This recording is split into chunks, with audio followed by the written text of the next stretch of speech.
My name is Julian and it's a pleasure to be here to talk to you guys about the Chelsea and Manchester United game coming up. Now, as you can see, I am a Manchester United fan. They are my team. They always have been ever since I saw them in the first ever game of football I watched. And yeah, to be perfectly honest with you, I'm just a little bit nervous about this game. Now, we'll go into it, we'll break this all down really quickly, and I'll give you my thoughts, my opinions, and my prediction at the end of this video. So first thing we'll start with is just looking at the recent form of both of the teams. Now, Chelsea come into this game off of 4 victories and a draw. Manchester United come into this off of 3 victories and 2 draws. So Chelsea are in slightly better form. They have been in better form all season, let's be honest. Let's take a look at some advantages and some disadvantages. Chelsea, better rested, injury-free pretty much. Manchester United, not so much. We've been playing games here, there and everywhere, flying to frickin' Russia. You know, we're playing in multiple competitions. And yeah, that little thing about having no strikers, yeah, that's great. If you don't know, Zlatan Ibrahimovic is suspended, Rashford is ill, and Martial is injured, and Rooney got injured by Phil Jones in training. So, you know, great stuff there. Now we look at what team can they play. Now Chelsea can pretty much play the same formation, the same players they've been playing the entire time.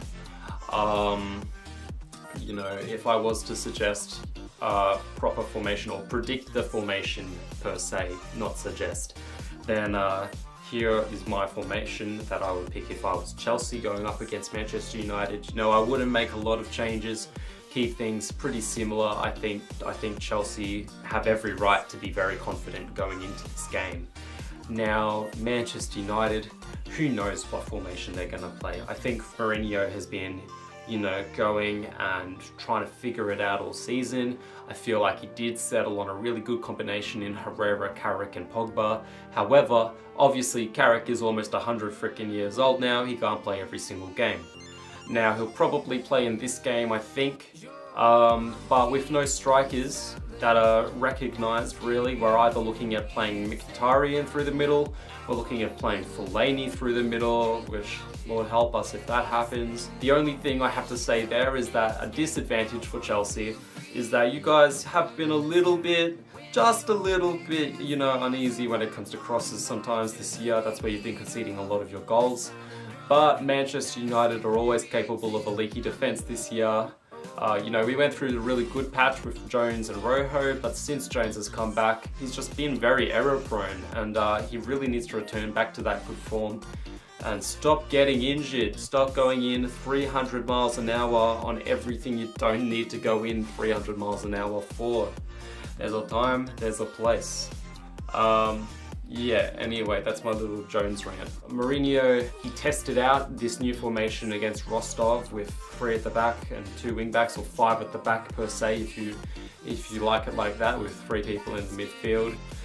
With mixed results. I don't know if he was trying to test that out because that's something he might look to try and counter Chelsea with and play that. All I know is that Mourinho, motivation for him would be through the roof.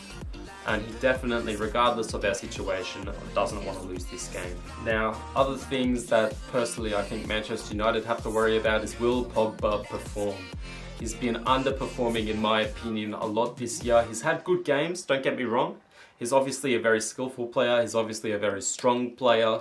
You know, there's a lot of great qualities there, but he reminds me a little bit of Cristiano Ronaldo in the early years where he'd be doing cool stuff, but it doesn't really make a difference to the team. And that's something he's really got to improve on. I mean, he's hit the post about 600 times this year as well. If he's maybe scored half of those, we're not having this talk about him underperforming. For Chelsea, Eden Hazard has been flying this year. Conte has been getting the best out of Moses and everyone around that you weren't really too sure if they could cut it at this level properly. I, for one, never expected Moses to be anywhere near as good as he's been for them this year. And then, you know, you've got Fabregas doing pretty well whenever he gets on the field. You've got Diego Costa still being strong. They're just a team that has quality everywhere, and they're performing recently. My lineup possibly for Manchester United, I think there's a few things they can do.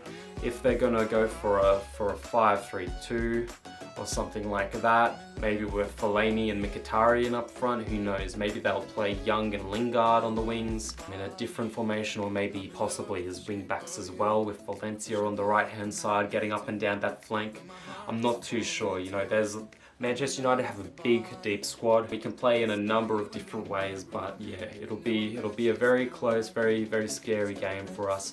You know, if Manchester United lose this game, I don't see it being the end of the world, honestly, because we could kind of do with not playing a billion fixtures in the world. I know that is the biggest cop-out answer, very aware of that, but I'm kind of clutching at straws here. I really hope we beat Chelsea, but at the end of the day, you know, what happens, happens. Yeah, look, thank you so much for watching, guys. My personal prediction is I think it'll be a 3-1 win to Chelsea, as much as it pains me to say that.